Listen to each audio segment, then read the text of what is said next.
Welcome to Clotheshorse, the podcast that hasn't worn a bodycon dress since, I'm going to say, going to homecoming at another school in 9th grade. And we all know that going to homecoming or prom at another school was like the ultimate aspirational accomplishment. It implied you were more cosmopolitan, more international, or at least more inter-school districtical. Anyway, I remember the brand was Zum Zum. It was purple, very bodycon, and my grandma bought it for me at the Macy's outlet for like $30. That was the last time. It's been only humongous diaphanous silhouettes since then, or something like that. I'm your host, Amanda, and this is episode 151, the first episode of 2023. I'm back after taking a few weeks off to rest, although, spoiler, of course, I didn't rest. I still had to work. And I also had a vacation in Japan with Dustin, and it was great. That is like an understatement. It was amazing. It was incredible. It was all the superlative adjectives. And if you're interested in hearing more about my trip, you should go listen to episode 69 of The Department, where I talk about the trends I observed while I was there, including a huge expansion of secondhand shopping, which got me so excited for the potential here in the United States. I could talk about that for like 3 more hours. But I also shared some stories from my trip. So go check that out. I did share it in the Clotheshorse feed last week, just so all of you who didn't know about the department could know about it, because I was recently informed that I do not do a good enough job of letting you know that I have another podcast. So here I am telling you that I do a second podcast with my friend Kim.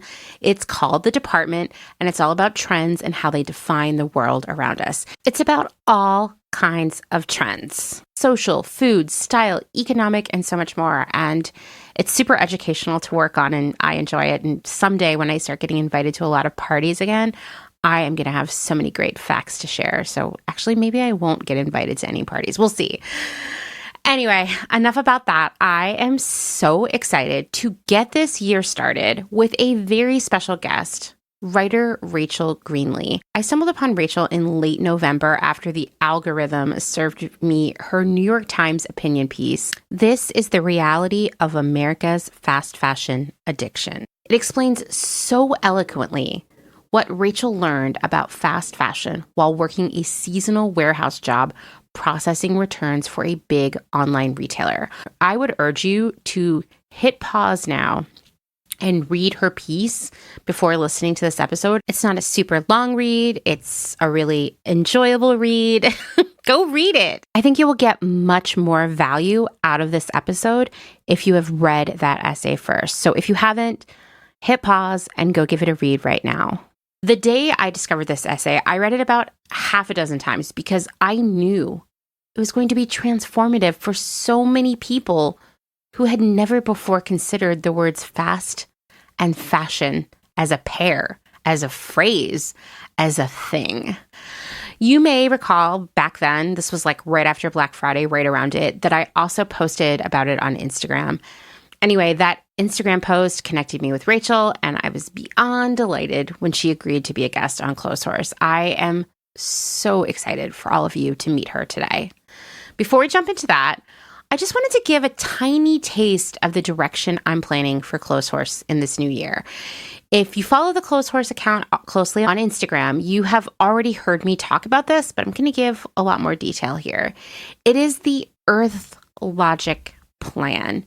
The Earth Logic Plan was developed by world-renowned researchers and professors Kate Fletcher and Matilda Tom, and it is designed with 2 undeniable facts about our current situation. 1, communities are coming together, frequently online, but also IRL, and these communities are developing out of the knowledge that we can change the world and shape the future we want if we all work together to make it happen. That's what the slow fashion community is, right?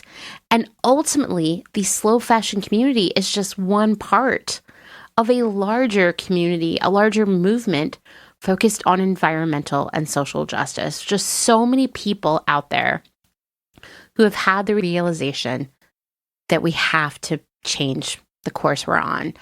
And these are all people, and that includes all of you, that includes me, that are committed to making that change happen now, or at least starting the change right now, right? These things are going to take time, but they never start if we don't take the time. Which brings me to number 2. The time is now, all caps now, to make these changes. We can no longer procrastinate. We can't wait for some unspecified date in the future when it will be time to work on saving the planet. The work has to start immediately. And I am like, yes, can we please do this? Because, some of you who listen to Clotheshorse are older than me, and some of you who listen to Clotheshorse are younger than me. Those of us who are on the older end of that age group of the Clotheshorse community know that we have been having conversations about the environment, about fossil fuels, about climate change, about drought, around economic inequality, about so many other things for this entire century. Yet here it is, 2023, and it feels like getting people mobilized to take action has just begun. But we're going to do it. We're going to start doing it right now. Through the specific lens of clothing, which is ostensibly what Clotheshorse is about, although I like to think it's about so much more. But when we talk about clothing, we know some pretty hard facts about it that must change immediately. Like, for example, I love to pull this one out because it never becomes less shocking.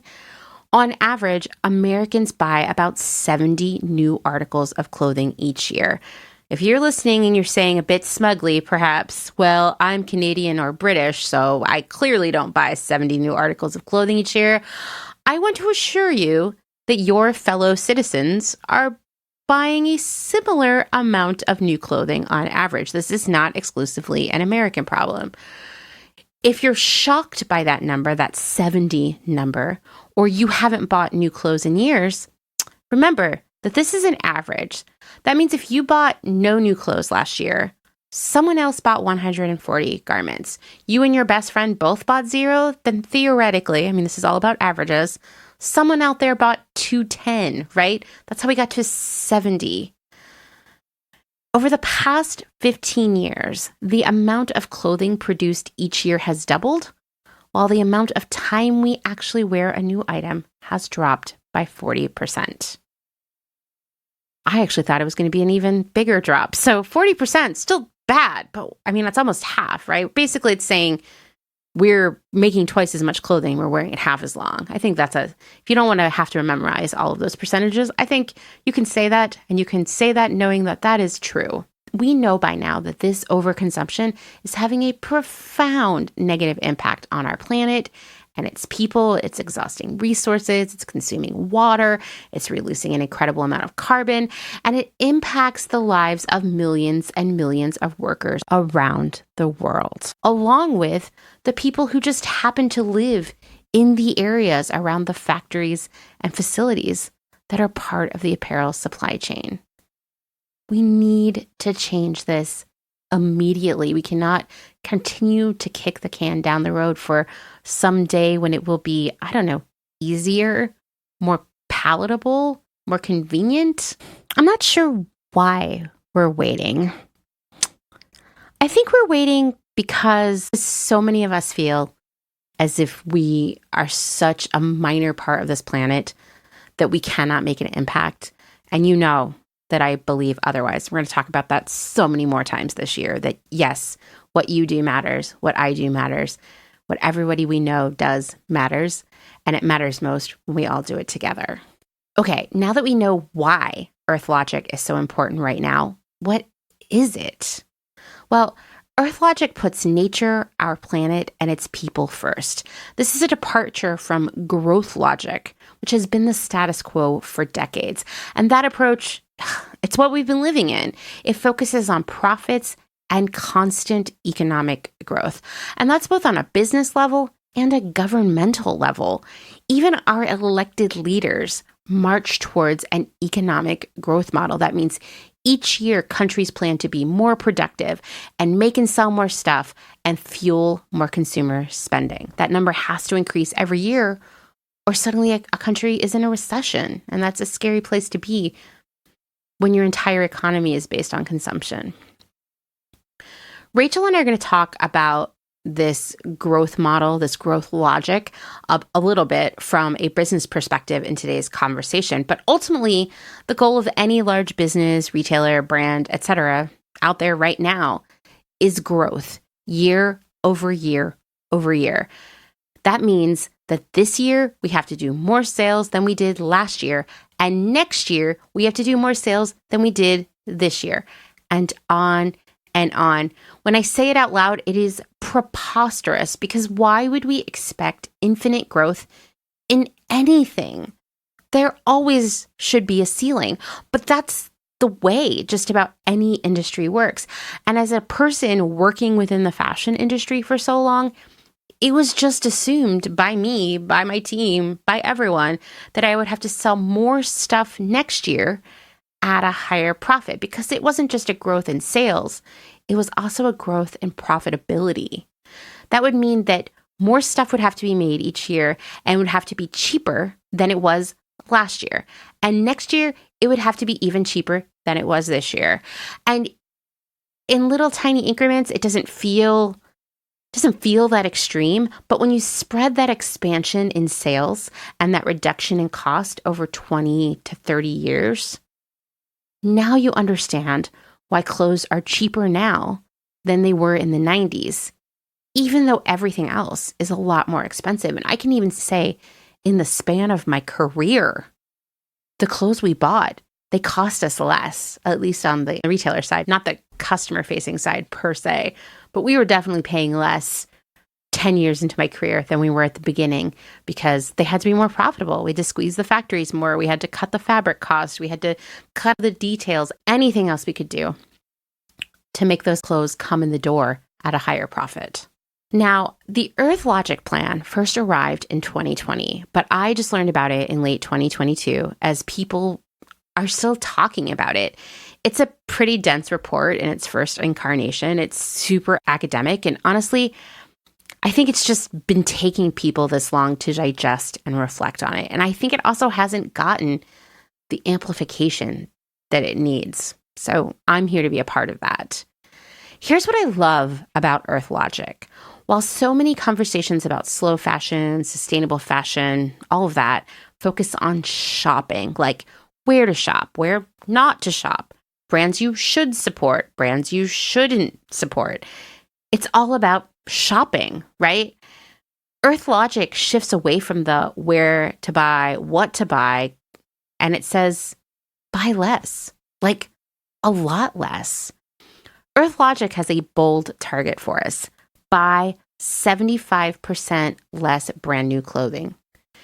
If we use these 70 garments per year as a jumping off point, that means buying about 18 brand new garments this year and no more than that. Anything else has to be secondhand or upcycled. For a lot of people, maybe not you, maybe you, that's a really serious change. But as Matilda Tom, one of the creators of Earth Logic, said, for many years we have been dressing like we are somehow separate from the earth.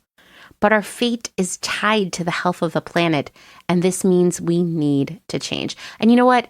It's true. Greenwashing campaigns, and to be honest, many brands in the so-called sustainable space offer us the illusion that we can continue to buy 70 brand new articles of clothing each year without consuming resources or having a negative impact on our planet. And it's just not true. We just don't need that much brand new stuff in our lives, even if it feels like we do. But cutting our consumption of brand new clothing by 75%, that feels like a Mount Everest-size task. Yet, I fully believe that we can get there really fast, seriously, very fast, and still have a great quality of life. We can still feel like we are looking our best. We can feel confident. We can feel happy and fulfilled, and all of the things that we want to feel when we buy new clothing. If you're already there, like you haven't bought new clothes since high school, or you only shop secondhand 100% of the time, or you sew all of your clothing, congratulations. That's amazing. But That doesn't mean you get to pat yourself on the back and smugly sit the rest of this out. Nope. The work is just beginning. We have to help others get there too. This means sharing our expertise, educating those around us. It means leading by example because yes, you, me, all of us, we are leaders in this space. It means having some conversations with our friends and family that might feel awkward. It means stuffing away any judgmental tendencies we might have when we are confronted with habits that might be different from ours, and approaching others with open ears and compassion. It means recognizing that for far too long, knowledge and skills have been a privilege rather than a given. Kate Fletcher, one of the other creators of Earth Logic, said, "The Earth Logic plan is about rooting fashion in creativity, community, curiosity, courage, and care. It's about caring so much about saving this planet that we commit to changing fashion." We are serious about saving our beautiful planet and future generations. We need to be brave and commit to changing fashion. Every action counts, and there is no time to waste. That's why the focus of this year's content, everything Clotheshorse-ish, will be adapting Earth Logic into our wardrobes and our lives. So here's my commitment to all of you. 1, I will continue to unpack the reasons we overconsume and how we can change our behaviors around shopping and clothing. Our first audio essay opportunity for this year will be about retail therapy and how shopping became a coping mechanism for many of us. We'll be dissecting how shopping became a hobby, a social activity, and a means of self-care, all rolled into one. 2, I will work to shift the narrative from what and where to buy to why you don't need to buy.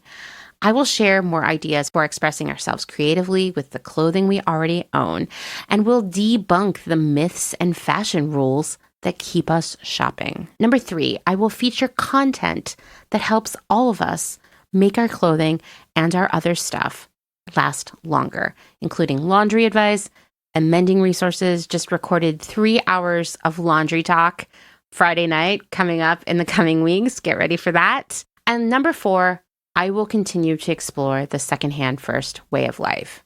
You know that I am always very skeptical of black and white thinking. Like this is right, this is wrong, because unfortunately, we're all living within a system where nothing is purely good. And the purely bad certainly does exist. But even if we started digging into the layers there, like if we were like an archaeologist of good and baddery, those aren't words, that's not a job, we would find somewhere along the way someone who had good intentions. And as I've moved through life and I've gotten older and I've experienced more things and I've really taken the time to reflect on what I know and what I have yet to learn, I have recognized that most of the answers are found in the gray areas.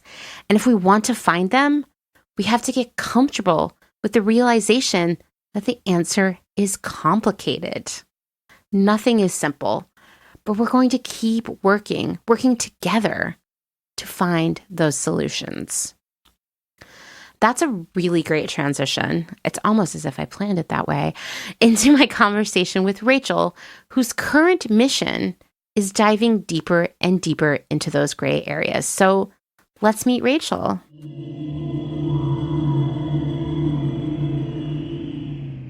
All right, Rachel, welcome to Clotheshorse. Would you please introduce yourself to everyone? Yeah, absolutely, Amanda, and really good to be here. I am Rachel Greenley, and I was a corporate Yahoo for many years, working for a number of corporations in marketing and sales. And I've been trying to escape for a very long time, taking some sabbaticals, doing different things, trying to find a different path. And then last year I went back to school to get my master's in writing at Bennington College. So I'm getting my MFA now, and that has allowed me to really do some deep thinking on why at a gut level I've wanted to go a different direction than where I've been. And I know we'll get into this more detail, but it landed me in a warehouse job where I was confronted with fast fashion returns. And I ended up writing a piece that ended up in the New York Times. And through that, wow, I mean, I got connected with you. I've been connected with a lot of people who've been like working against fast fashion, and I'm getting a huge education. And that's how I've connected with you. Yeah, the algorithm knows me well. I am a New York Times subscriber anyway, but I was, this was served to me bright and early by the Apple News app on my phone. And I was just like, wow, I don't want to praise you too much because it gets really awkward, I know. But, you took what is a very complex and kind of hidden problem for the majority of Americans, for the majority of the world. And you shared it so clearly, brought it right to their front door, and made them aware of something in a way that I felt was very digestible and relatable, and still nonetheless, I'm sure, very, very shocking. Yeah, I really appreciate that. That's definitely the feedback that I've gotten. I think one, from people who are like me, who haven't thought about it too deeply, that they read the article and it was Black Friday, right, when it came out. Perfect so timing. They were doing what we have been trained to do. You sit at your desk or you sit at your couch and you look for deals, and it stopped them in their tracks, which was wonderful to hear. And then, of course, I've heard from people like you who have been really working to educate the public about this problem. And that's helped me just continue my education, because I would say, even though I had this experience and wrote the article, I'm still a novice in the subject compared to a lot of people who've been working on it for years and years and years. I mean, it's a lot to learn. I was telling you in our pregame conversation that I've worked in this industry for decades now, and even I did not know the reality of returns. And it was shocking for me to learn. And I learn more about it every day. And to be a person who's actively in that industry, managing the finances, managing the flow of these products in and out, to be completely siloed from what happens to the returned items that says to me that this is something that the industry doesn't want us to know. That sounds really conspiracy theory, but I think it takes a little bit of the fun party energy out of shopping, right? Yeah, I think that's completely part of it. I also think what happens, corporations get so big and have so many arms and legs of different businesses, it's hard to keep up real time. And their job is to grow, right? We live in a capitalist society, and their job is to grow, and our job is to consume. I mean, that's what we've been taught to do. Like when I started this journey, my initial question, having worked, and you'll, in this podcast, you'll hear me refer to the company I last worked for as an online superstore, because I'm required to do that.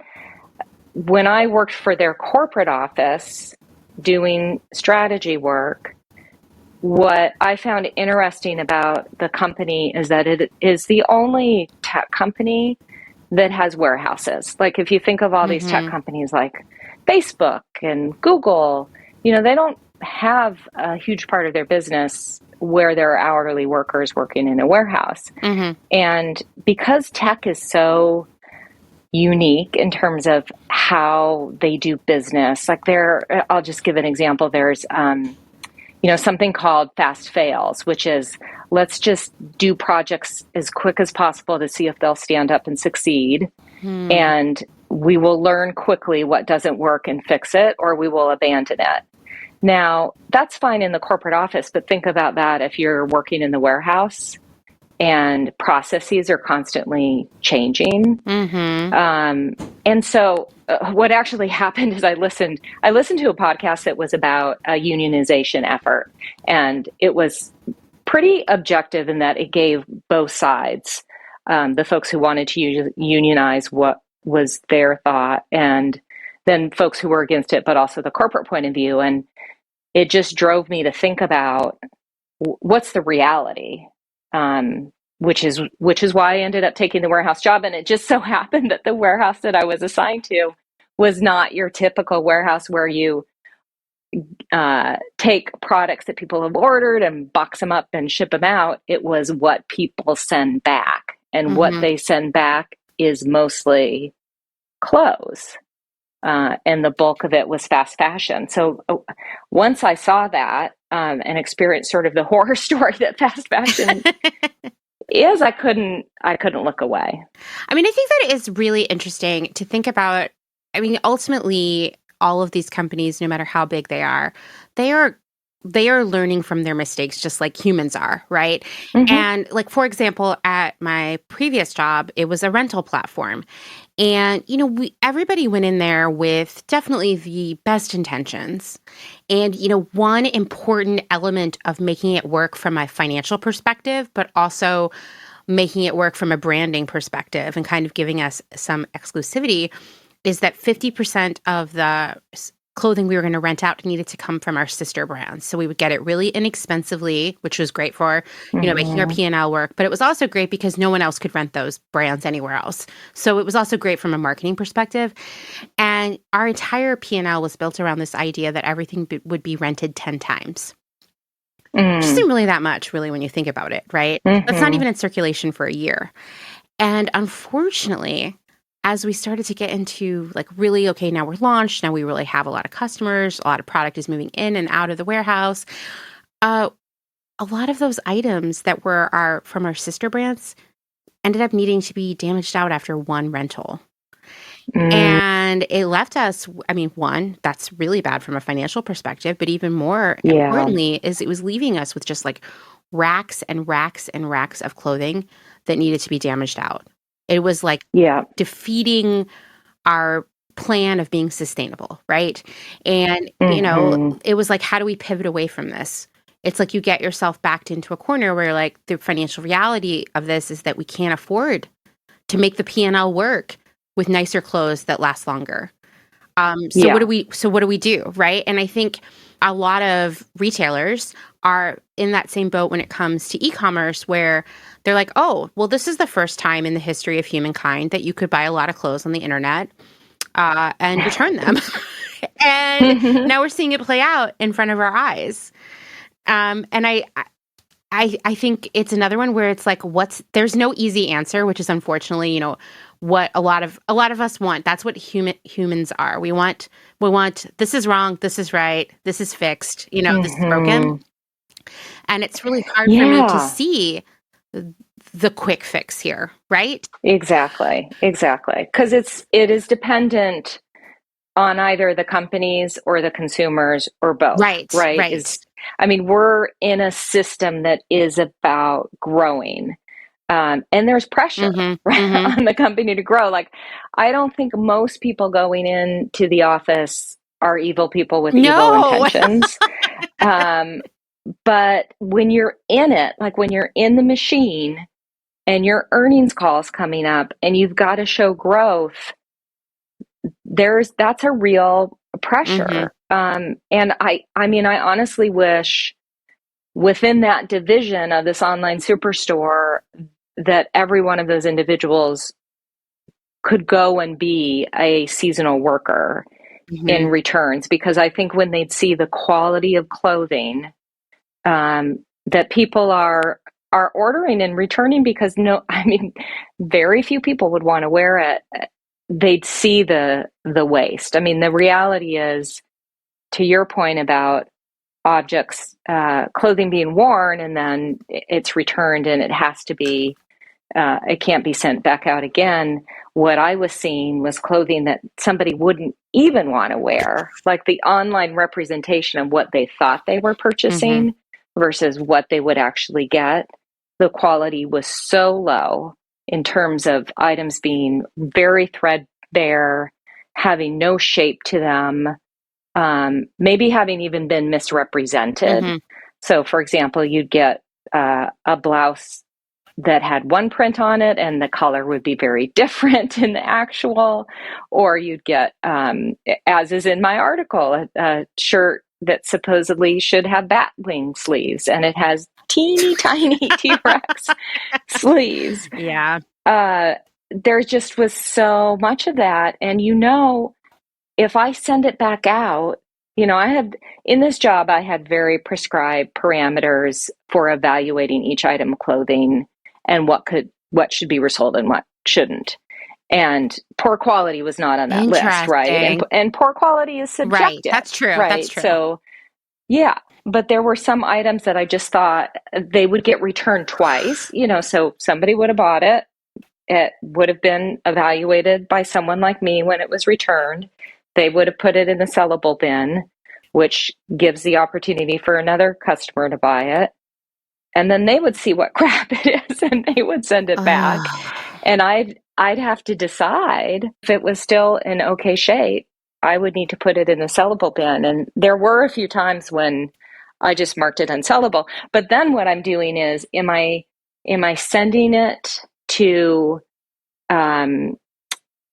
be in some junkyard, Mm-hmm. like someplace in the desert in Chile? I'm sure you've seen those pictures. Oh, yes. Yes. By marking it unsellable. Or is it going to get there anyway, but I'm going to add all this shipping back and forth? It was really a quandary, and it just, it hit me that there's this whole system in place across the world of people working to have this clothing move globally that people think they want, but they really don't want when they get their hands on it.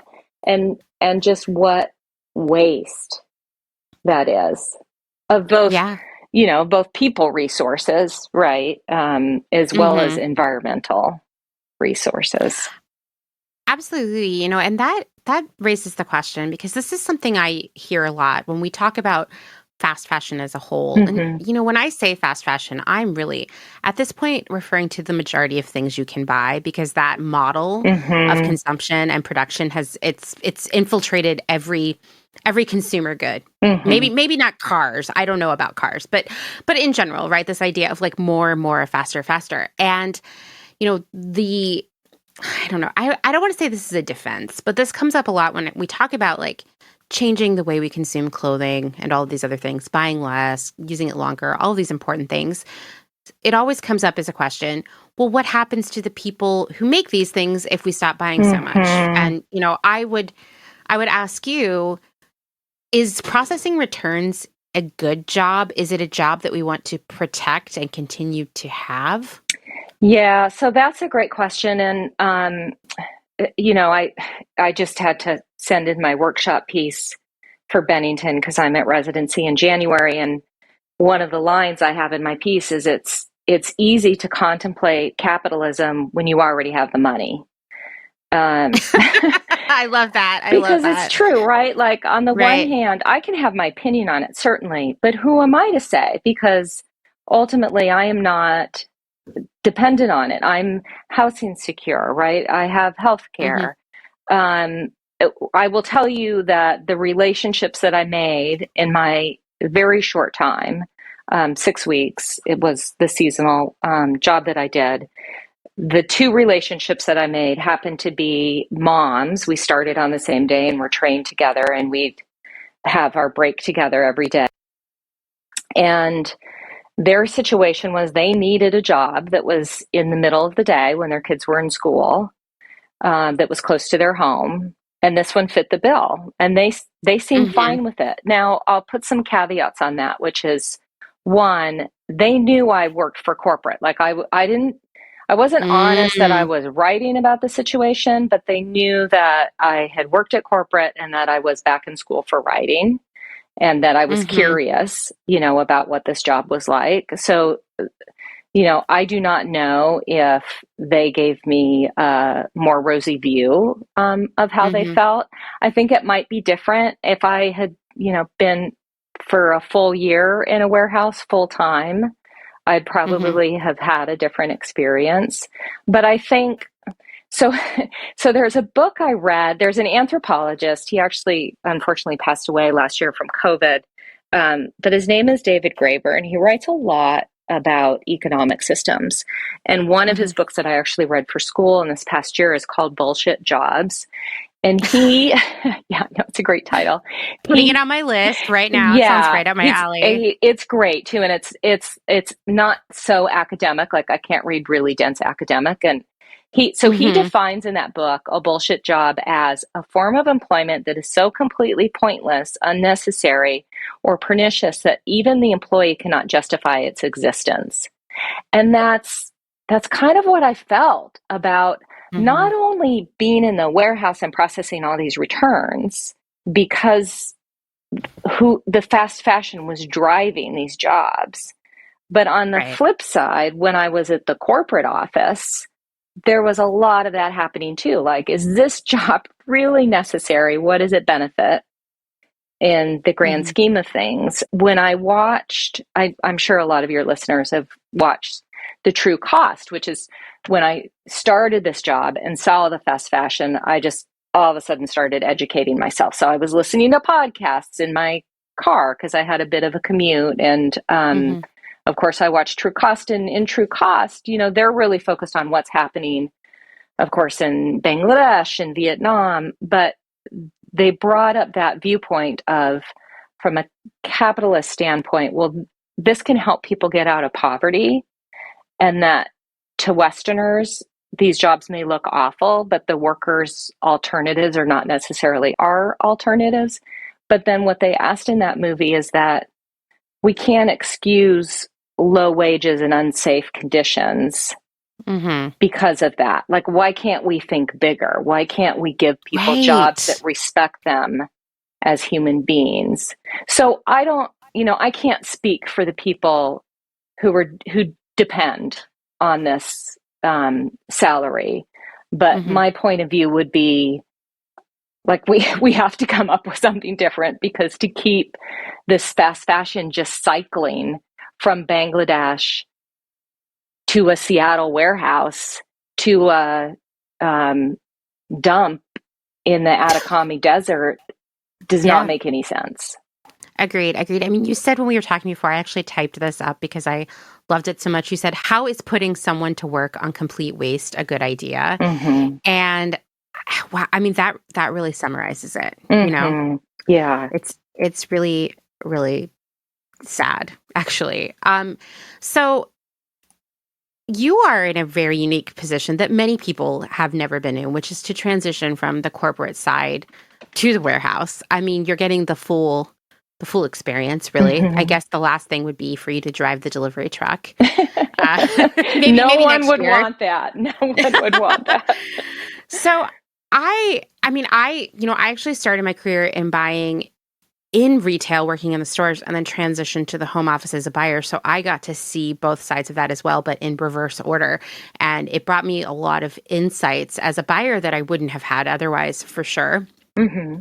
What do you see as the disconnect between like the corporate vision and the actual warehouses? Good question. Well, it is not to say that there isn't a lot of thought Mm-hmm. that goes on in a corporate office of how to do things well at the warehouse and how to Right, make things right. better for the workers. That said, as I've mentioned, I think in tech, there just tends to be a bit of a disconnect, because the Mm-hmm. reality is, I mean, tech is driven by a lot of software engineers. Mm-hmm. Many of those software engineers happen to be young males. I mean, it is a male dominated industry. And they're really using data, machine learning, things that are happening on a computer in an office tower in a city to drive, for example, what's the rate of processing that a 65-year-old woman in an Alabama warehouse should process. And that's where I think the disconnects can happen. Like, it is not to say data is a bad thing and you can't use data Right. to help support your business, but there is a relationship aspect that's lost. So, for example, in all the corporate work that I've done, probably the thing that's been best about the jobs have been the friendships, have been the people. Mm-hmm. And I have had lots of opportunity to build those relationships, whether it's chatting or having lunch or happy hour. You really don't see that as much in my experience in the warehouse. And part of that may have been that it was seasonal, Mm-hmm. but you don't build those relationships. So it really becomes sort of this machinery without human element, even though it's all humans involved. Mm-hmm. And I don't think that would be a tough fix, right? Like, I think there are ways to not make it driven as much by, oh, this app is going to tell me if I'm meeting my quota. There are ways to have more interactions with people. And, an example would be, and again, I was seasonal, but each shift I had was a 5-hour shift. And within Okay. a 5-hour shift, you get a 15-minute break. The area where we would take the break, it was quite a ways from where we did our work. So we needed 5 minutes to get there and get back. So that's 10 minutes to sit down and chat while you're trying to wolf down a snack and then also go to the bathroom. Right. So I wouldn't say it was like the nightmares that I hear about some warehouses with this same employer in my experience, but it wasn't enough time to form relationships. Like the 2 women that I sat with every day, I Mm-hmm. realized after I left, I don't even know their last names. Wow. Um, and yet, last week I had coffee with 2 friends that I made at the corporate office who I know their last names. I know the names of their spouses. I know the names of their kids. Um, so it's just a different experience. And some would say that that's intentional, right? Some would say, well, we don't want them to build relationships because then they'll organize. I don't know if that's the case. I would hope not. Um, I mean, I think it's unintentional. I think it goes mhm, back to what you were saying that, the people engineering these processes and systems are so disconnected from the actual work that's happening in the warehouse. And I only say that because at my last job, once again for the rental company, it was the first time I had worked with engineers. Because I've worked in buying my whole career, and it's not always the best environment, there are people that you don't like. There are people that you become great friends with. Everybody I worked with in buying had, with the exception of myself, had never worked in a store. So they were very mm, disconnected from even how product would exist in the store. So that was a problem in itself. But working with the engineers was so interesting to me because it was the first time I'd worked with men in a significant way. It was like mhm, and they had such a different style of communication amongst themselves, and it didn't translate well with us. Because we're mhm, used to communicating in a different way. And there were times where I was like, wow, they're really rude or inhumane or what have you. And they were very disconnected even from how product would arrive or how it would work. And so, like, for example, mhm. I told you this when we were preparing for this, an engineer came over to me and said, like, thank you so much for ruining my day. And he really meant it, not in a sarcastic way, like, but he was like really angry at me Yeah. because he had shown us in a meeting this new system for receiving product, and it had one really major logical fallacy in it that you only know if you understand how the flow of product operates. And that was Mhm, that it assumed that every order would arrive exactly as it had been ordered. That if you ordered 100 larges, you would get 100 larges. You wouldn't get 98 or 105. And I said that orders only arrive exactly as they were written like 5% of the time. That's Mm. just how the industry works. But if you're not in that, but you're trying to program a system around it, you're going to miss that, right? I think what exacerbates that, because of course, I know you and I both agree, all engineers aren't bad people, No, not right? at all. But what No. exacerbates it is, and my son's in school right now for engineering, and the expectation of speed, Whew, I because bet. these are publicly traded companies, Mm-hmm. right? So they need to get the product out there quickly. Um, the speed really pushes, and that's going to push throughout the system of the organization. So Mm-hmm. the warehouses are going to feel it, Yes. because they will. So yeah, it's been an eye-opening experience for me. I'm no doubt to just work on both ends of it is, I mean, what an amazing experience, to see all the gray areas within there. Because I think if you haven't lived both sides of it, it's easy to see one side as like the wrong side and one side as the good side. And it's really just complicated, Yeah, it's like for lack complicated. of a better adjective, right? Yeah, And I can say that yeah. like working in the retail stores, I actually had incredible relationships with everybody I worked with. I really appreciated their company, and like working alongside of them was such a joy. There were a lot of policies that came down from corporate that felt really cruel, Hmm. and wrong and unethical, and some of them definitely were, but I think others were just like people having no concept of the humanity working in the store, you know, Yeah, and that we were just yeah. like a means to an end, right?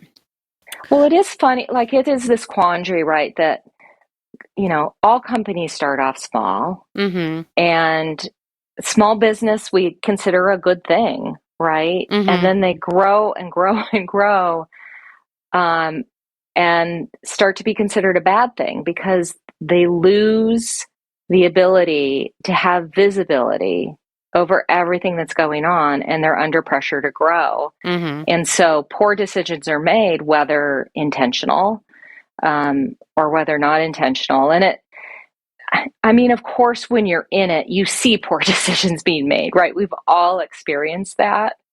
Um, but I think when I got out of it, I started to understand the larger perspective. Um, and I think, I was a kid who grew up on this rural farm with hippie parents where we didn't have a TV Mm-hmm. for a long period of time. We only had an outhouse. Wow. And I was mortified as a child. Like, I wanted, potato chips in my lunch, and outfits from Nordstrom, Right, and right. I wanted to use Nair on my legs. Oh, well, no, you don't want that. But at the time, like, I wanted convention, Right, right. and it wasn't. I don't want to infer I had a bad childhood. I have amazing parents. It was a great childhood, but it wasn't how I wanted to live in this hippie lifestyle. And so it was very natural for me to gain convention by turning to a career in business and be part of that appetite for growth. And I didn't see anything wrong with it for a long time. Like, even if I disagreed uh, with a process or position that the company I worked for took, I still was driving the growth and happy to. And it really wasn't until I stepped away and the fog cleared, right? Because I could think. I understand that feeling so well. That's a great way Yeah. to summarize it. Yeah.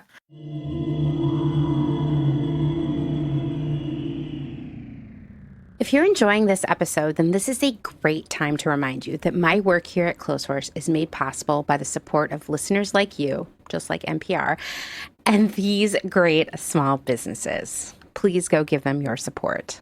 Blank Cass, or Blanket Coats by Cass, is focused on restoring, renewing, and reviving the history held within vintage and heirloom textiles. By embodying the love, craft, and energy that is original to each vintage textile as I transfer it into a new garment, I hope we can reteach ourselves to care for and mend what we have and make it last. Blank Cast lives on Instagram at blank_Cass, and a website will be launched soon at blankcast.com. Located in Whistler, Canada, Velvet Underground is a velvet jungle full of vintage and secondhand clothing, plants, a vegan cafe, and lots of rad products from other small sustainable businesses. Our mission is to create a brand and community dedicated to promoting self-expression, as well as educating and inspiring a more sustainable and conscious lifestyle, both for the people and the planet. Find us on Instagram at shop_Velvet Underground or online at www.shopvelvetunderground.com. St. Evens is a New York City-based vintage shop that is dedicated to bringing you those special pieces you'll reach for again and again. More than just a store, St. Evens is dedicated to sharing the stories and history behind the garments. 10% of all sales are donated to a different charitable organization each month. New vintage is released every Thursday at wearstevens.com with previews of new pieces and more brought to you on Instagram at wear_st.evens. That's Where St. Evens. Country Feedback is a mom and pop record shop in Tarboro, North Carolina. They specialize in used rock, country, and soul and offer affordable vintage clothing and housewares. Do you have used records you want to sell? Country Feedback wants to buy them. Find us on Instagram at Country Feedback Vintage and Vinyl, or head down east and visit our brick and mortar. All are welcome at this inclusive and family-friendly record shop in the country. Republica Unicornia Yarns, handmade yarn and notions for the color obsessed, made with love and some swearing in fabulous Atlanta, Georgia by head yarn wench Kathleen. Get ready for rainbows with a side of giving a damn.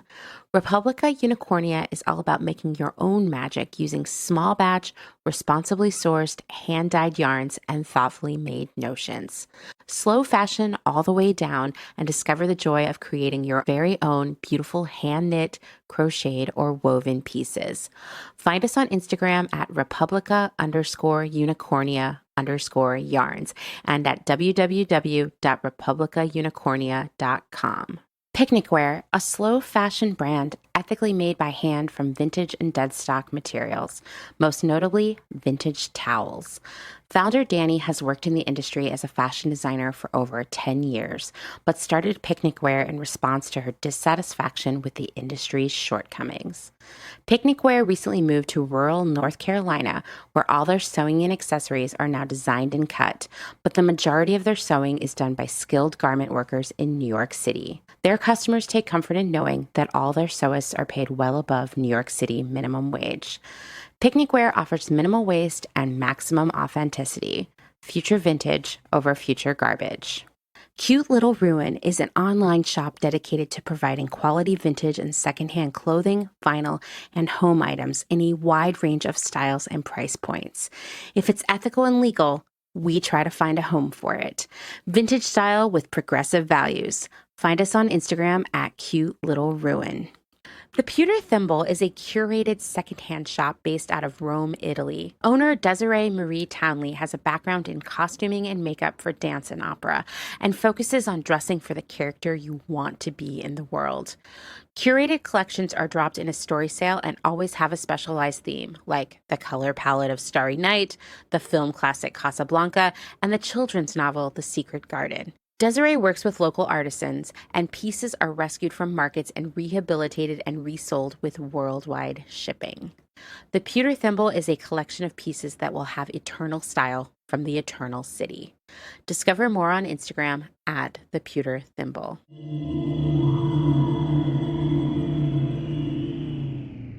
Let's talk about returns and what you saw. Nothing you told me shocked me, but I think it might be surprising to a lot of other people. So one thing you touched on already was, I don't know, disappointing quality, let's say, or misalignment with the images. And I, thinking about stuff being returned multiple times, the same exact unit, the same garment being returned a couple times, just curled my hair just like thinking about it. But I was like, wow, I've even seen in the early days of my career, and mind you, this was a fast fashion employer, even though fast fashion hadn't really taken off per se. Like we were on the cusp, but people probably would have thought we were like a little bit more premium, if you will. But we did, to be fair, we had people in the warehouse who QA'd every shipment that came in. And if something had an egregious quality issue, the things that you're talking about where it doesn't match what we ordered, you can't get your leg in the pants, like that kind of thing, it would be pulled, right? And then we would, return it to the vendor. Now, naturally, I'm sure it was destroyed. It was a complete waste. But the idea there was, one, we don't want to sell stuff to our customers that is disappointing. And two, we want to discipline these vendors into providing product that is good quality, right? So it made sense in that way. And, we didn't catch a lot of stuff because people were executing as they were. But somewhere over time, and I'm sure this was a cost-cutting measure, it was also probably part of speeding up the process of getting product into the warehouse and out to the stores or onto the website. That team went away.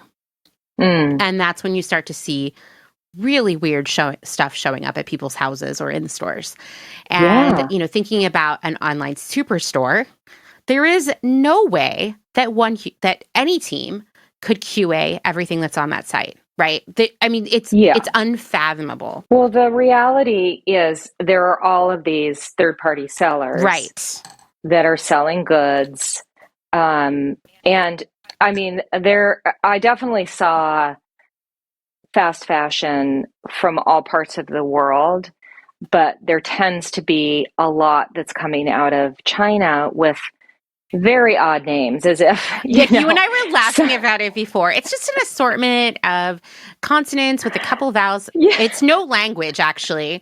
It's just a random. It's like it was generated by a computer. Yeah, like a bot. Yeah, and you can tell. So, like, now I know, and I definitely need to address my wardrobe and what I've purchased in the past. I don't specifically really purchase fast fashion, but I'm now every morning as I'm getting dressed, I look at the label of the clothes. And I'm in the Seattle area. We're like a jeans and Patagonia kind of place mostly.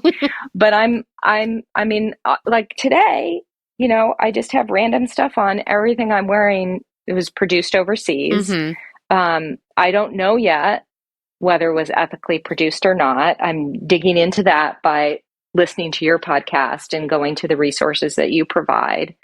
But I would say in this case, in my warehouse job, so much of what came across, you'd have a brand name online. The product would look so much better online than it did in person. And then in some cases, the brand name, that label, was actually not even on the item. Wow. Which is it's generally always on the item somewhere, but it must be produced just so quickly and it's so low quality. And so imagine being that customer where you're picking out something online and it has a specific look and a brand, and then you get it and it's unraveling. It looks like it's going to disintegrate in a week. It's a shoe that has no flexibility to it. And even though you ordered a size 8, it actually looks like a size 5 because the sizes don't translate. There was so much of that. Halloween costumes. Like I was working during Halloween. So you'd have people who'd order a bunch of costumes in different sizes to see what fit. And then how they come in those like plastic bags with the cardboard picture of the costume. Oh yeah, I can the costume smell would them. be just stuffed back in, right? Like a complete disaster. And I need to decide whether it could be resold or not. And could I don't have irons to make it pretty again. Right. I have to do the best I can with a lint brush, and just my folding techniques, which are not stellar, actually. Yeah. And then, other things I'd get, like the first time I got a wig. Oh my God. I didn't even think of wigs. What a mess. Yes. Yeah. So it was the first time I got a wig. So I called the manager over. You like hit this button to get the manager. Okay. So I called the manager on duty over, and like I have the wig. It's this long wig with it's brunette, but it has all these blonde highlights in it. And I'm literally like holding it on my fist, so when he comes over, I like nod at him with it, Uh-huh. kind of being campy. And I'm like, can these be resold? And he says to me, check if there's glue inside and if anything's crawling. And I Oh. dropped the wig to the table. And I mean, I think he was half joking, Hmm. but I don't think he was completely joking. Right. And there was no glue inside and nothing was crawling. So I boxed it up to resell. Like, who wants that? Right? Yeah, yeah. I mean, I Yeah. guess it's good that maybe someone else will use it, but I can't help but Hmm. guess that odds are high that it's going to come back again, you know? Yes. Yeah. And that is the problem is, I mean, in the time that I was there, it's hard to say if it was the exact item, but I would see an item at the beginning of my time that had been returned, and toward the end of my time, a very similar item would come back. And the system tells you if it's been returned twice Hmm. because are supposed to take a closer look at it.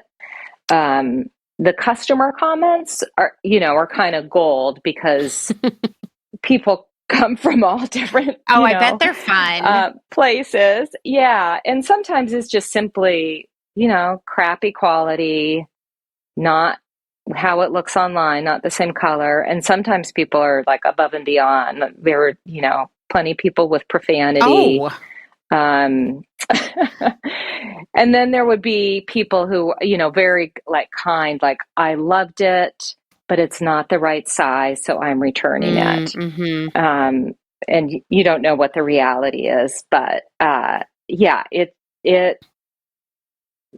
it is overwhelming, just the level of poor quality pieces. Yeah, I mean, this does not surprise me. And like with this primarily being third party sellers, there's really Hmm. no way of filtering it out for the online superstore. You know what I mean? Like there's too much. Yeah, there should be. I don't know what that is because I didn't work in that division.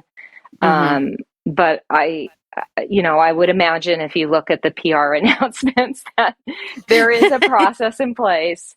Right. But clearly we're falling down on it, and it's not just this company, right? It's No, Shein it's and H&M and all these companies that are doing the same thing. I mean, I had never heard of haul videos until I started this job and started to look into it and saw these Shein haul videos. And I'm like, oh what? my goodness. What I is know. this? I know, I know. And I wonder what happens if someone returns something to Shein. I've never bought anything from them, but Hmm. when I don't know if you've ever gone on the Shein website, but it's almost so confusing to even figure out how much something's going to cost until you pay for it because there are so many promotions and Hmm. timers about when this deal is ending. And Mm. it really incentivizes you to just go for it and get a bunch of stuff. Yeah. And the way Shein and some of these other like ultra fast fashion companies are churning out product, there's absolutely no way for them to QA it all, to make I mean, I know that Shein is like famous for using data to make decisions about product, but I'm sure lots of bloopers come through, right? I even think Hmm. there was a few years ago, I went through a phase where I was ordering a lot of clothes from Zara because I was like depressed. I was having a really hard time at work. And so I would just place these Zara orders regularly. And what finally like broke me of it is I got a box and I put on a pair of pants. They were adult size pants and my foot wouldn't even fit into the leg hole at all. Yeah. Like just wouldn't even fit in. And so it's not even like I could put the pants on. And my husband was like, well, maybe they're children's pants. And it was like, these are not children's pants. These are adult pants. And I think that there was this moment for me that was like, Zara doesn't care what they sell me. Like Hmm. they sent me these pants that I can't put my foot in. Like Yeah. like I'm done with them. Like this is Yeah. the end for me. And these are such complicated problems to solve.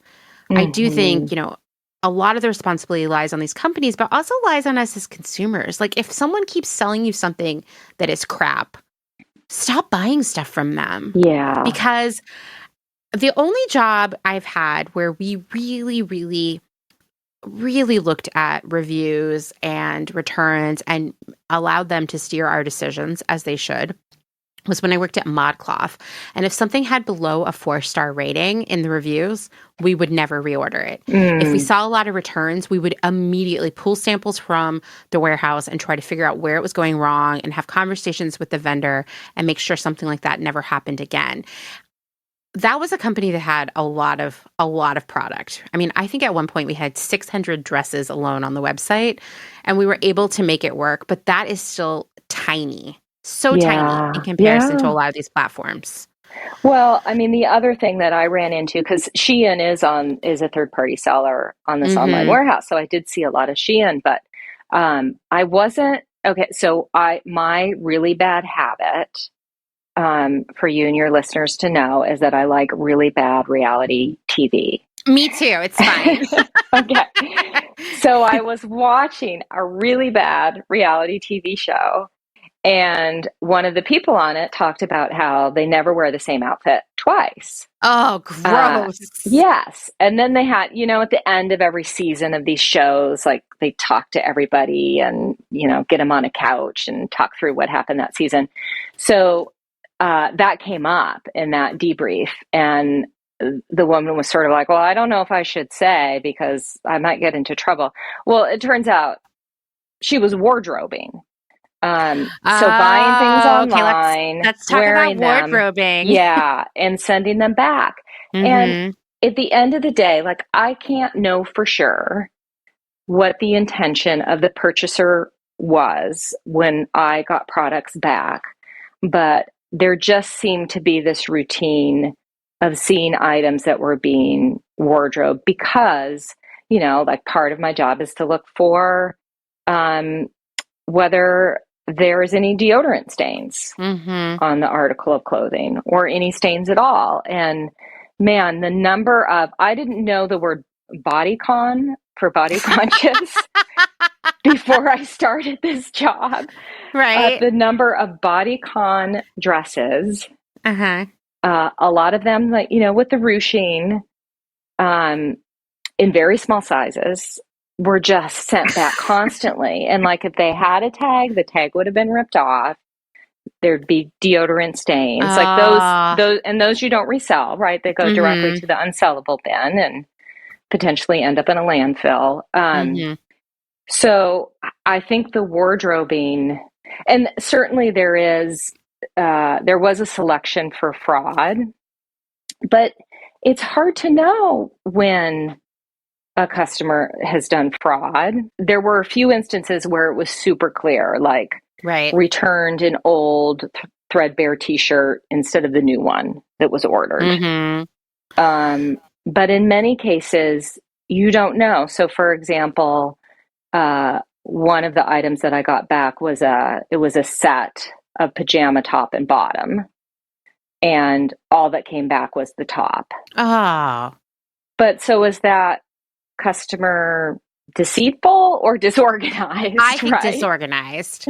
Yeah, you just don't know. I think So it's disorganized. on the definitely on the wardrobing. It is hard to claim that a customer is being fraudulent because there's no proof for it. Yeah, at one of my jobs, we were a pretty small startup and we were always shorthanded, always, right? Because it was about, trying to get the most out of every person who worked on the team. And so sometimes my team and I would process returns because we were like, we have to get this product back to the warehouse. And even then, there were a lot, this is before I knew the term wardrobing, before it even occurred to me that someone would buy a lot of clothes, wear them once, and then return them. Like, to me, this was just Hmm. an unknown world to me. And I kept processing things where I was like, I think this person wore this, like not just tried it on or walked around the house in it, like wore it out. Like this has soup all over it, or this smells Hmm. really bad. Or, I told you that my husband bought a returned jacket from REI and in the pocket was a Wendy's receipt. I mean, like, clearly had been worn, Yeah. And which is like fine. It's basically just a secondhand jacket, and he loves it, and he's been wearing it like every day since he got it. But it's like, I don't want to fault people for abusing the system per se, but I also want to say, like, why don't we dismantle the expectation that you should wear something new every day and actually make that not a good thing? Yeah, absolutely. And I have to say, that is the thing I love about what you do, is you meet people where they are versus shaming them, which is totally the journey that I'm on right now. But so shortly after the article came out, a number of people reached out to me, and one is a writer by the name of Patsy Perry, who forwarded to me a fast fashion article that she wrote for The Conversation. And it's completely about that wardrobing issue. And I found it so interesting because the article came out on Black Friday, and she has a data point in her piece that says that 1/3 of all Black Friday spend is fashion, which is a huge amount. And that these different systems, which are also on this online superstore, that allow you to pay in increments versus at one time. Yep. Drive up the sales. Now this gets into a really sticky area, right? Because I, at least right now, can afford to go out and get, if we assume something like Patagonia is responsible, and, I don't know if that's marketing or it is, that's things I'm trying to learn now. I can afford to go out and buy that shirt. Right.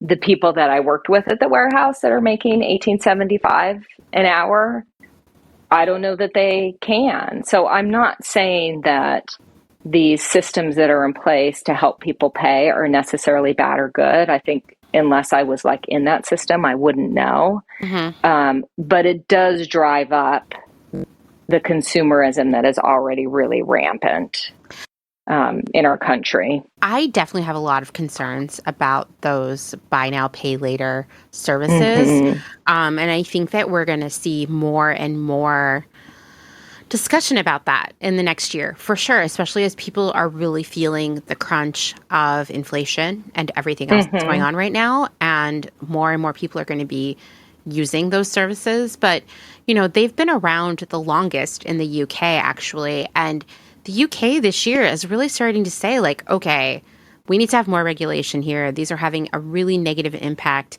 on the financial situation, specifically of young people, because those are the people who have used them most. And it's no coincidence that it's the most youth-oriented retailers that adopted these first, both here in the United States and in the UK. It freaks me out. At my current job, we had a conversation a couple months ago about should we start integrating one of those platforms because it would drive conversion, blah, blah, blah. And I said, I don't want us to be on the wrong side of history here. And I feel like there's something inherently predatory about these. They're totally fine as long as you pay on time. But if you don't, things go sideways pretty fast. And the penalties for paying late might seem like a small dollar amount to us. But if you make $18 an hour, $15 an hour, $12 an hour, they're bad. They're really, really bad, and they can spiral.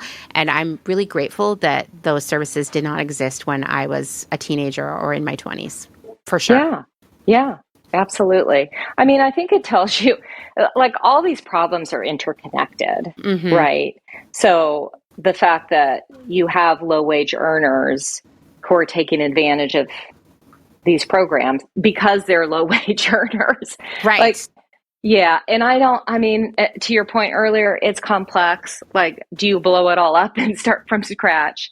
What do you do? I don't know. But how I'm really spending these 2 years to get this grad degree is asking those questions and sort of standing in the mirror, right? Versus sitting on my couch, watching my choice of news and just nodding along. I'm trying to put out there with different experiences to really question my positions. And as you said earlier, just like live in the gray more versus feeling this is black and white. So evolving. I'm an evolving human, like all of us. I mean, we all are. It's the same for me, as I think part of this is like growing older, but it's also learning more and taking that space to think about these things. Even in the beginning of working on Clotheshorse, it's like I wanted there to be a right and a wrong answer.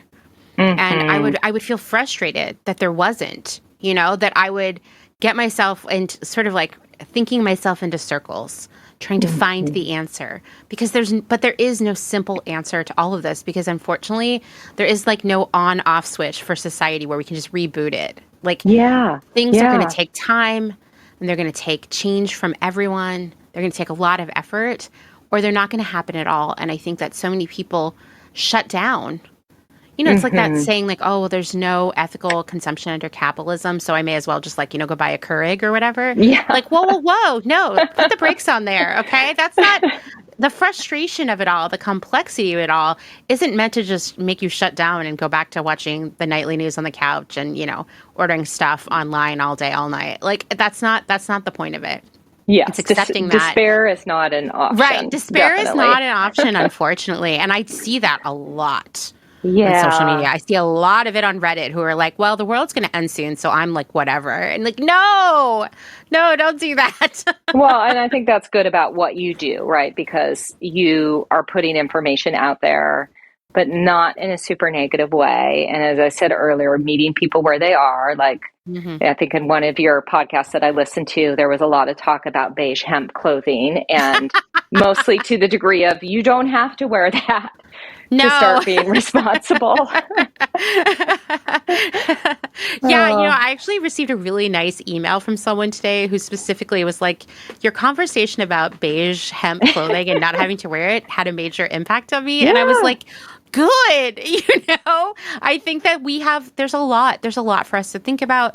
There's a lot for us to process. But like, as long as we're all working on that and thinking about that and accepting these gray areas and working within them, rather than being defeated, we will get into maybe a less gray area down the road.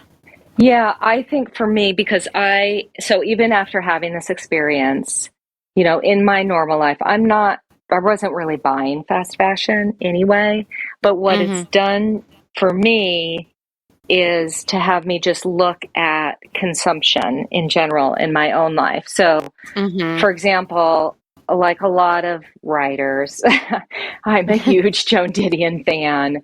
And, yes. She passed away this year, and there was an auction of her personal items. So like crazy things, like a little jar of seashells, old glasses that she had worn that were broken. There was a stack of Creole cookbooks that were like stained and old. And when I first heard of the auction, what do you think my initial reaction was? You wanted it all. What could I buy? Yeah, exactly. What can I buy? And then I just started investigating, like, why was that my initial response? Like, I have seashells. I live in Seattle. Like, why do I need Joan Didion seashells? Are they going to make it, me magical in terms of my writing? So it really was eye-opening for me that we're just so programmed to knee-jerk consume. Yeah. And the reality was, Amanda, I wouldn't have been able to buy anything because even though I had decided, you're not going to succumb to this, I was very curious and I watched the auction. And those seashells went for $7,000. What? I mean, I guess I'm not surprised, but wow, that's a high profit margin on those seashells. Yeah, no, I think that's a really great call out. Something I've been thinking about a lot, which is really going to be a big focus of my intellectual energy for next year, for 2023. So by the time everyone hears this, it will be this year, is thinking about how we can start to untangle those behaviors that are just programmed into us around consumption, because I think that's where it starts. And the reality is that we have been made this way, right? Like I think about, toys and the way they were sold to us so rapid fire and everywhere around us as children. I had a conversation with a friend recently. She said, we were talking about collecting stickers as kids.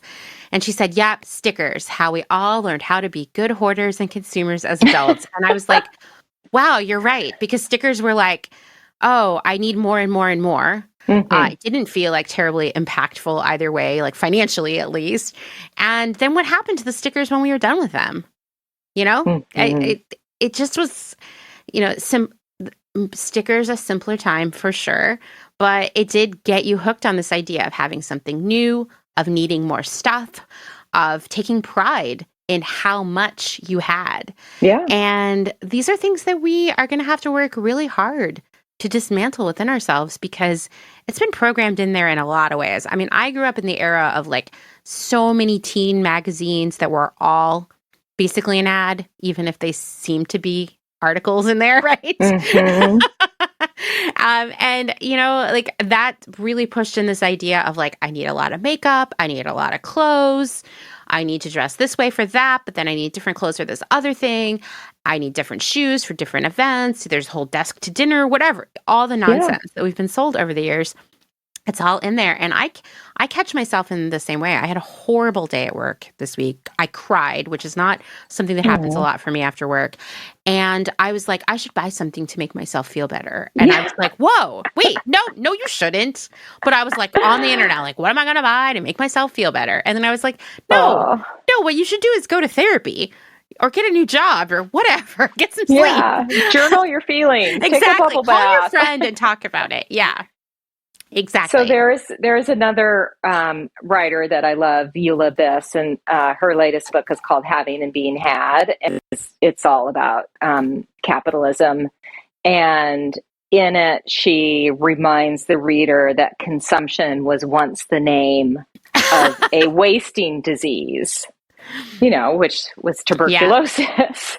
So I mean, it is good to just continue to keep that in mind, that what does it kind of turn us into when we just consume, consume, consume. I And think that is so I'm smart. not, I mean, I'm completely complicit. You know, Christmas this year was like, we always have a white elephant and it's just all junk, you Yeah. know, and wasteful. And I tried to kill the elephant. I've tried to kill the elephant for a couple years, and everybody's like, no, not the Oh, white no. elephant. Yeah. And we have killed it for this year with the understanding that we will reconsider whether to bring it back next year. But it's just really easy to just fall into these patterns. Yeah, it is. It's really easy to fall into these patterns. But I think step one is recognizing them. And Hmm. like, you know, like when I'm teaching people on my team about how to like analyze their business and make decisions, I'm always like, okay, the what is what the data tells you or the realization you have from looking at this. The now what is taking what Mm. you've realized and taking action with it. And I think it's the same way with our journey around as consumers, as members of our families and our communities. It's about saying like, okay, I know this now. I'm armed with this information. What am I going to do to make change out of that? Yeah. And it's okay to not have all the answers, It's right. right? That's Like, right. it's okay. It's just more about being cognizant of, to be open to question, is this knee jerk response I should be having, and interrogating why am I having it, um, so that you can really go deeper, to start to think about then, okay, I'm going to get educated to see what I can do, to your point, to then change behavior. Yep. Yep. 100%. This has been such a great conversation, Rachel. I had such a great time. Thank you. Me too. What are you working on next? So you just handed in something else for workshop. What else is coming up for you? So, this whole kind of focus of living in the gray and putting myself in different situations, to see if I can find a middle ground is what I'm focused on. My thesis needs to be done over the next semester. So, I've done things like going to do trail work with people who have a different Oof. political beliefs than me, Okay. to just talk through things and see if there can be some understanding. I'm sure that was challenging. It was really interesting because it also taught me about what I bring to the table, what my assumptions are. Like if someone says that they don't believe in protecting an endangered animal, for example, this is one of the things that come up. I automatically think, oh, they're this person, they vote for this person, they belong to this party. And what I learned is, which is, of course, obvious, right, is that we contain multitudes. We do. And people can have a number of different opinions on different issues, and it doesn't automatically put you in one camp. So it actually was more eye-opening for me and the knee-jerk assumptions that I make. I've done writing for this project on water rights, for example, because the place that I spend a lot of time in, rural Oregon, that's an issue there. And we have property along a river, so we have water, but other people don't. So how can people really own water? I mean, this is kind of what I'm doing, is just looking at this vast array of issues. And instead of taking a black or white position, trying to find the gray in it and seeing if I can expand myself. And certainly the reading that sort of started this whole chapter of me going into the warehouse, Barbara Aaron, Rich's Nickel and Dimed, she passed away in September, is just a great book for any of your listeners who haven't read it. I'm sure most people have read it. It's a great book. Highly recommended. Yeah, because it is all about, and not everybody can do this, right? But where you can, putting yourself in another person's shoes and just observing and not making judgments. Yeah. I think that's I'm going to put together a whole reading list based on your recommendations. Yeah, this is pretty much all I'm doing right now, is reading, writing, and then having these experiences, which is, I mean, it's a gift, right? To be able to go back to school at my age, and the clock's unfortunately ticking down, and I'm going to have to find a way to make a living again. And I mean, part of me thinks I'm, agreeing to have the conversation with you and keep talking about this stuff is a way to make sure that corporate America won't actually ever hire me again, so that I have to come up with a different solution. I mean, I think that's really interesting of me to tell you. That was my strategy with Clotheshorse, for sure. I was like, I'm forcing the hand that I'm never going to have to go work for, like any of these fast fashion employers I've had in the past. And fortunately, that seems to be working. So oh, good. I applaud this decision. Yes. Well, thank you so much, Rachel. I can't wait for everybody to hear this conversation. Thanks, Amanda. I really appreciate it.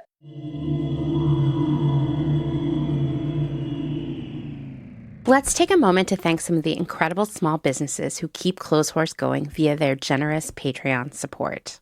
Selena Sanders, a social impact brand that specializes in upcycled clothing using only reclaimed, vintage, or thrifted materials, from tea towels, linens, blankets, and quilts. Sustainably crafted in Los Angeles, each piece is designed to last in one's closet for generations to come. Maximum style, minimal carbon footprint. Shift clothing out of beautiful Astoria, Oregon, with a focus on natural fibers, simple hardworking designs, and putting fat people first. Discover more at shiftwheeler.com. Late to the party, creating one-of-a-kind statement clothing from vintage, salvaged, and thrifted textiles. They hope to tap into the dreamy memories we all hold. Floral curtains, a childhood dress, the wallpaper in your best friend's rec room. All while creating modern, sustainable garments that you'll love wearing and have for years to come. Late to the Party is passionate about celebrating and preserving textiles, the memories they hold, and the stories they have yet to tell. Check them out on Instagram at Late to the Party People. Vino Vintage, based just outside of LA. We love the hunt of shopping secondhand because you never know what you might find. Catch us at flea markets around Southern California by following us on Instagram at vino.vintage so you don't miss our next event. Gabriella Antonis is a visual artist and an ethical trade fashion designer. But Gabriella is also a radical feminist micro-business. She's the one-woman band trying to help you understand why slow fashion is what the earth needs. The one-woman band to help you build your own brand. She can take your fashion line from just a concept and do your sketches, pattern making, grading, sourcing, cutting, and sewing. The second option is for those who aren't trying to start a business and who just want ethical garments. Gabriella Antonis will create custom made-to-measure garments just for you. Her goal is to help one person of any size at a time, including beyond size 40. To inquire about this serendipitous intersectional offering of either concept, DM her on Instagram to book a consultation. Please follow her on Instagram and Twitter at Gabriella Antonis. And that's Gabriella with one L. Gotta get that spelling right. Dylan Page is an online clothing and lifestyle brand based out of St. Louis, Missouri. Our products are chosen with intention for the conscious community. Everything we carry is animal-friendly, ethically made, sustainably sourced, and cruelty-free. Dylan Page is for those who never stop questioning where something comes from. We know that personal experience dictates what's sustainable for you, and we are here to help guide and support you to make choices that fit your needs. Check us out at dylanpage.com and find us on Instagram at dylanpagelifeandstyle. Salt Hats, purveyors of truly sustainable hats, hand-blocked, sewn, and embellished in Detroit, Michigan. Find us on Instagram at Salt Hats. Gentle Vibes Vintage. We are purveyors of polyester and psychedelic relics. We encourage experimentation and play not only in your wardrobe, but in your home too. We have thousands of killer vintage pieces ready for their next adventure. See them all on Instagram at Gentle Vibes Vintage. Thumbprint is Detroit's only fair trade marketplace, located in the historic Eastern Market. Our small business specializes in products handmade by empowered women in South Africa, making a living wage, creating things they love like hand-painted candles and ceramics. We also carry a curated assortment of sustainable and natural locally made goods. Thumbprint is a great gift destination for both the special people in your life and for yourself. Browse our online store at thumbprintdetroit.com and find us on Instagram at thumbprintdetroit. High Energy Vintage is a fun and funky vintage shop located in Somerville, Massachusetts, just a few minutes away from downtown Boston. They offer a highly curated selection of bright and colorful clothing and accessories from the 1940s to the 1990s for people of all genders. Husband and wife duo Wiley and Jessamy handpick each piece for quality and style, with a focus on pieces that transcend trends and will find a home in your closet for many years to come. In addition to clothing, the shop also features a large selection of vintage vinyl and old school video games. Find them on Instagram at High Energy Vintage, online at highenergyvintage.com, and at markets in and around Boston. Vagabond Vintage DTLV is a vintage clothing, accessories, and decor reselling business based in downtown Las Vegas, Nevada. Not only do we sell in Las Vegas, but we're also located throughout resale markets in San Francisco, as well as at a curated boutique called Lux and Ivy, located in Indianapolis, Indiana. Jessica, the founder and owner of Vagabond Vintage DTLV, recently opened the first IRL location located in the Arts District of downtown Las Vegas on August 5th. The shop has a strong emphasis on 60s and 70s garments, single-stitch tees, and dreamy loungewear. Follow them on Instagram at Vagabond Vintage DTLV and keep an eye out for their website coming fall of 2022.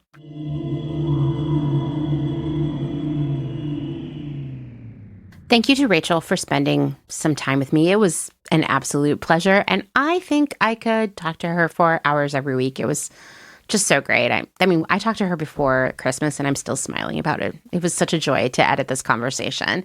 Hopefully, Rachel will return for a visit when she has finished her next project. Hint, hint. In the meantime, you can follow Rachel's journey into the gray areas on Instagram at Rachel_Greenley_words. I'll be sharing that link in the show notes, so don't worry, along with her essay and all of her amazing reading recommendations. They're all 5-star suggestions. I will also be sharing more information about Earth Logic. So basically what I'm saying is there's a lot of homework this week in the show notes. Now we are finishing up this episode, which means it is that time again when I remind you of just how powerful we are as a community. We all have an impact on the planet and the people around us. And I have 2 huge examples for you. Number 1 is Amazon. Amazon wouldn't be the massive juggernaut that it is if everyone hadn't started shopping with them regularly. I know. Yes, me, I was a part of that. It started with, well, I don't have a car and I need to get cat litter. And over time, it turned into, okay, well, it's also where I buy vitamins, soap, sheets, shampoo, etc. Multiply that behavior by millions of people, and suddenly you have Amazon as the biggest retailer of clothing and many other things here in the United States, really changing the landscape of where we shop and what we buy and who gets to sell to us. But it wouldn't continue going if we weren't shopping there, right? So Amazon grew because we grew along with it. Okay, maybe Amazon isn't your favorite example. So how about this one? Example number 2, let's talk about, this is my favorite one to go off on, Keurig machines. You already know how I feel about those. Also, let's be honest. The coffee that they make is just not that tasty. I've tried in a Holiday Inn to lean into the magic of the Keurig. Certainly in all of the La Quintas I've stayed in and whatnot. But if you've never heard of a Keurig machine, bless you. They are these instant-ish coffee machines that brew single cups of coffee or tea using these little plastic cups. Like you basically stick the cup in the machine, you add some water, you push a button, and a beverage comes out. These cups are ostensibly disposable, but we know that nothing is truly disposable. And of course, these plastic cups, they're called K-cups, are not disposable, right? In fact, even in their best situation, only about 1/3 of them are recycled. About 25% of American homes use a Keurig. Most use them multiple times a day. That's 75 million households using these K-cups, and then maybe even using them multiple times per day. It's no surprise when you hear that the amount of K-cups trashed into landfills could wrap around the planet more than 10 times. Here's the thing. Yeah, it sucks that places like Kohl's only offer Keurig machines. Yeah, I know, because I looked, because I needed a coffee grinder, and it was just aisle after aisle of Keurigs. It sucks that you can buy Keurigs and pods and all the other things from Amazon. You can get the K-cups really just about anywhere now. They have like pallets of them at Costco. You could probably get them on subscription from any number of services. It feels, unfair that so many of these plastic cups and the machines that go with them are for sale right now. It infuriates me that companies continue to create these little non-recyclable cups when there are many far less wasteful ways to make coffee. And yeah, Keurig is working on a take-back program. Other companies are working on compostable cups, but at its core, the Keurigification of coffee creates an awful lot of waste. So yeah, it sucks that Keurigs are so profitable and companies keep selling them to us. But here's the thing. We, the collective we, I'm not saying you did, I don't own one of these, but the collective we made Keurig popular.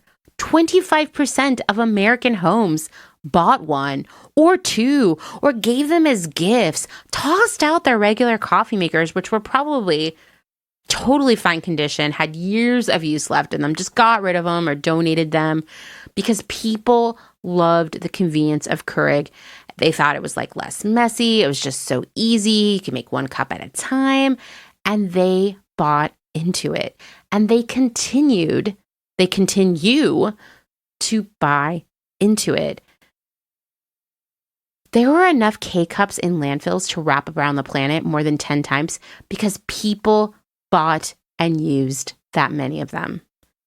Sure, Amazon sold them to us. Sure, Kohl's sold them to us. Sure, Costco's like, hey, you want a pallet of these K-cups? Yes, companies cashed in on it, but we said, yes, please take our money, and we will take the Keurigs with us. We could have stuck with a regular old Mr. Coffee with a filter, a bag of Folgers or whatever. We could have gone the pour-over route. We could have had instant Nescafe. But consumers, us, we, chose Keurig, and companies leaned into it. Remember, they're looking for growth year over year over year. And here we are. We're sending them a clear signal that if you want to sell us more stuff, get some Keurig stuff involved, right? And so companies leaned into it. They made more types of machines. They created new variations and flavors in the coffees. And we, the customers, we kept on shopping. We said, oh, did you know that you can get a mocha flavor now? Hotels bought them because customers asked for them. Like offices have them because employees said, oh, I have this at home and it's great. Conversely, employees who didn't have one at home came into work and used it and then bought one for at home. I mean, like we all loved it. Once again, the collective we, not specifically saying you, not specifically saying me, but to be fair, lots and lots of people bought into it. And perhaps you are listening to me say this right now and nodding your head because you did too. Here's the thing. If Keurig had hit the market and no one liked it, thought that it seemed kind of dumb and wasteful, maybe they had to admit that the coffee was kind of meh at best, that would have been the end. No K-cups wrapping around the earth. Retailers and manufacturers, they would have moved on to something else. That's how much power consumers have. That's how much power we have. That's the collective we, once again, including you and me. We get to say what gets made, how much it costs, and how long it sticks around as a popular item. Because if we buy it, they will make more, and they will make exponentially more because they need to hit that growth, right? And so when we give them a clear signal that we like something or don't like something, they're going to run with it. That's why I believe that we have the power to move things in another more sustainable, more ethical direction. Because I have seen our collective consumption habits create entire trends, industries, companies, and a 10 times ring of Keurig cups around the planet. This is where progress, not perfection, comes into play. First, don't go throw out your Keurig machine tomorrow because that is super wasteful. Think about how you can make some progress there with like reusable cups, refillable cups, compostable cups, what have you. Next, it's important that we acknowledge and accept that we are not set up for an easy, best, or perfect choice. That is so important. That said, we can't surrender to it and give up and just double down on our Keurig consumption, right? That's not an option. Or shift only to shopping from Amazon because, like, why bother? The world's on fire. It sounds wild to me to say that out loud, but I can assure you I receive so many messages and see so many comments all across social media to that effect. Why bother? We can't change it. We can change it. We can make decisions. We can assume the responsibility for the lifespan of the things we buy. We can know that nothing is actually disposable. We can buy less. Oh, it's so important. Buying less. All of these things, all of these changes that we make on a personal level are impactful, especially when we are modeling this behavior for those around us and educating others about why we do it.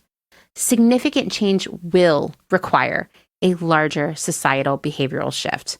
We saw how it played out with Keurigs and the rise of Amazon. Those are significant shifts, significant social shifts. All of this starts with us. Social trends start with a few, they spread through to more and more groups until they become second nature for everyone. And we can do it.